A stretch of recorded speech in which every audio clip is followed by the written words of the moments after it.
നിങ്ങൾ വെൽനസ് മേഖലയിൽ പ്രവർത്തിക്കുന്നവരാണോ അതല്ലെങ്കിൽ വെൽനസ് മേഖലയിൽ ബിസിനസ് ചെയ്യുന്ന വ്യക്തികളാണോ ഈ വീഡിയോ നിങ്ങൾക്കുള്ളതാണ്.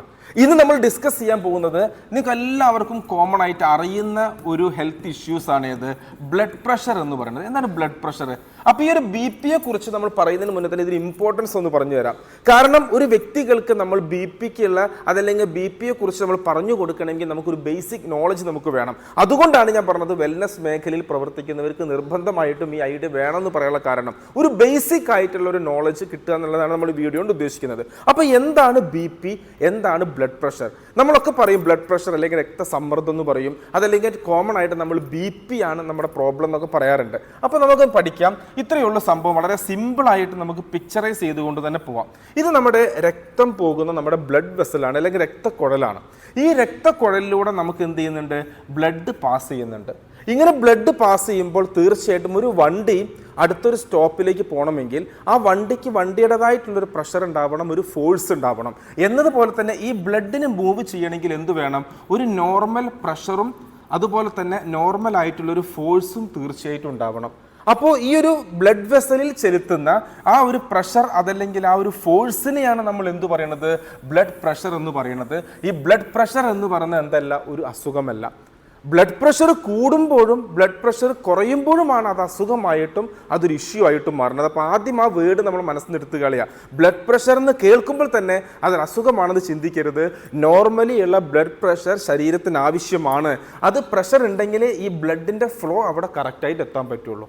ഓക്കെ ആണല്ലോ. ഇനി അടുത്തൊരു പോയിന്റിലേക്ക് കിടക്കാം. അപ്പോൾ എന്താണ് ഇങ്ങനെ ബ്ലഡ് പ്രഷർ അല്ലെങ്കിൽ ഈ പ്രഷറും ഫോഴ്സും ഉണ്ടാവുന്നതിനുള്ള ബെനിഫിറ്റ് എന്താണെന്ന് ചോദിക്കുകയാണെങ്കിൽ നമ്മളുടെ ഈ ബ്ലഡിൻ്റെ സർക്കുലേഷൻ കറക്റ്റ് നമ്മുടെ ടാർഗറ്റ് ചെയ്തിട്ടുള്ള നമ്മളെ ഓരോ ഓർഗൻ സിസ്റ്റത്തിലേക്ക് നമ്മളെ ബോഡിയുടെ എല്ലാ പാർട്ടിലേക്കും എന്ത് ചെയ്യണം? ഈ ബ്ലഡിന് എന്ത് ചെയ്യണം? സഞ്ചരിക്കണം. അത് ഓർഗൻസിലായിക്കോട്ടെ അങ്ങനെ എല്ലാ ഭാഗത്തേക്കും എത്തണമെങ്കിൽ ഇങ്ങനെ ഒരു സഞ്ചാരം അവിടെ ശക്തമായെങ്കിൽ മാത്രമേ, അല്ലെങ്കിൽ ഈ ബ്ലഡിൻ്റെ ഈ ഒരു കറക്റ്റ് സർക്കുലേഷൻ നടന്നെങ്കിൽ മാത്രമേ നമ്മുടെ ജീവിതം നിലനിൽക്കുകയുള്ളൂ. അപ്പൊ അതുകൊണ്ട് തന്നെ ഈ പ്രഷറും ഫോഴ്സും ഉണ്ടെങ്കിൽ മാത്രമാണ് എന്തുള്ളൂ?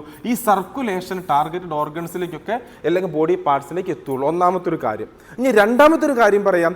ഇങ്ങനെ ഒരു ബ്ലഡ് പ്രഷർ ഫോഴ്സ് കറക്റ്റ് നടന്നെങ്കിൽ മാത്രമേ നമ്മുടെ ശരീരത്തിലെ വെയിനും ഉണ്ട് അതുപോലെ തന്നെ ആർട്ടറി ഉണ്ട്. വെയിനും ആർട്ടറിയും രക്തക്കുഴലുകളാണെങ്കിൽ നമ്മളെ ധമനികളാണ്, സിരകൾ എന്നൊക്കെ നമ്മൾ മലയാളത്തിൽ പറയും. അപ്പോൾ എന്താണ് വെയിനിൻ്റെ ഫംഗ്ഷൻ? എന്താണ്? നമ്മുടെ ശരീരത്തിൻ്റെ ബ്ലഡിനെ റിട്ടേൺ ചെയ്തുകൊണ്ട് ഹാർട്ടിലേക്ക് പമ്പ് ചെയ്യുന്ന ആക്ടിവിറ്റിയാണ് വെയിന് ചെയ്യുന്നത്. അതിനെയാണ് നമ്മൾ വീനസ് റിട്ടേൺ എന്ന് പറയുന്നത്. എന്താണ് വീനസ് റിട്ടേൺ? നമ്മുടെ ഹ്യൂമൻ ബോഡിയുടെ നിലനിൽപ്പിന് എന്താവശ്യമാണ്? വീനസ് റിട്ടേൺ ആവശ്യമാണ്. അപ്പോൾ ഈ വീനസ് റിട്ടേണും പോസിബിൾ ആവുന്നത് എന്തുകൊണ്ടാണ്? നമ്മൾ ഈ ബ്ലഡ് പ്രഷർ ആ പ്രഷറും ഫോഴ്സും ഉള്ളത് കൊണ്ടാണ്. അപ്പോൾ രണ്ട് കാര്യം പഠിച്ചു പോവുക.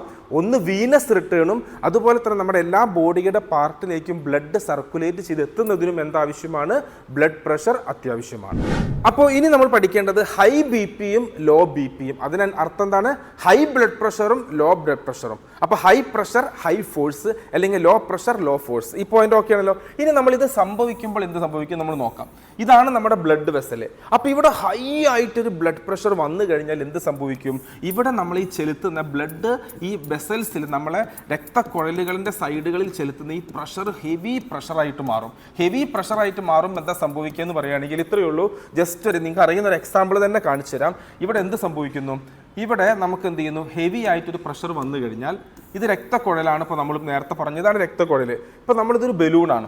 ഈ ബലൂണിലേക്ക് നമുക്കൊരു പരിധിയിൽ അധികം നമ്മൾ വെള്ളം ഒഴിച്ചു കൊടുക്കുക.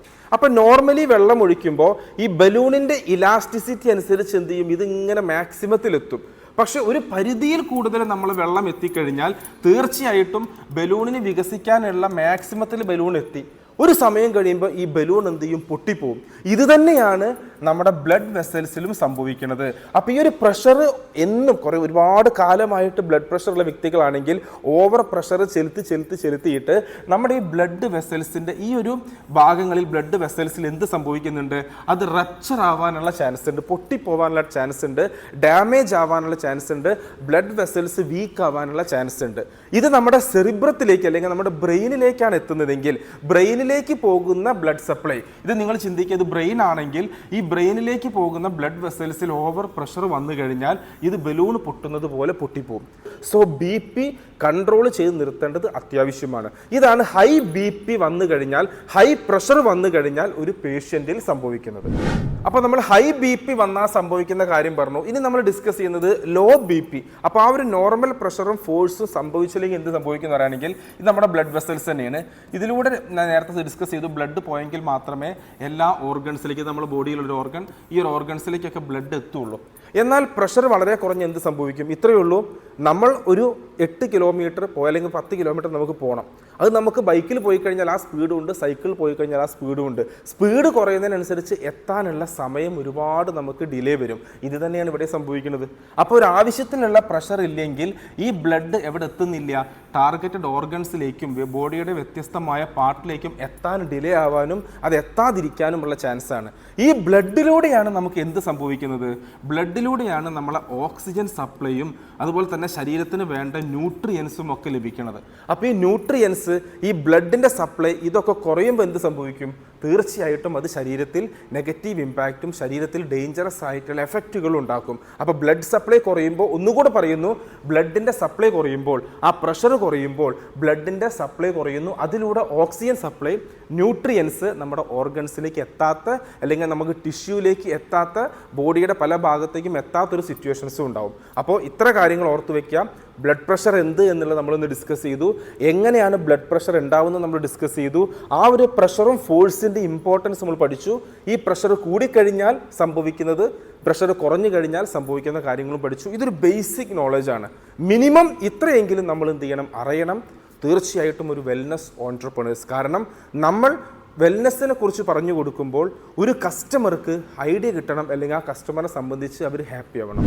അപ്പോൾ ഈ ചുരുങ്ങിയ സമയം കൊണ്ട് ബ്ലഡ് പ്രഷർ എന്ന് പറയുന്ന അസുഖത്തിനെ മുഴുവൻ നമുക്ക് എക്സ്പ്ലെയിൻ ചെയ്യാൻ പറ്റില്ല.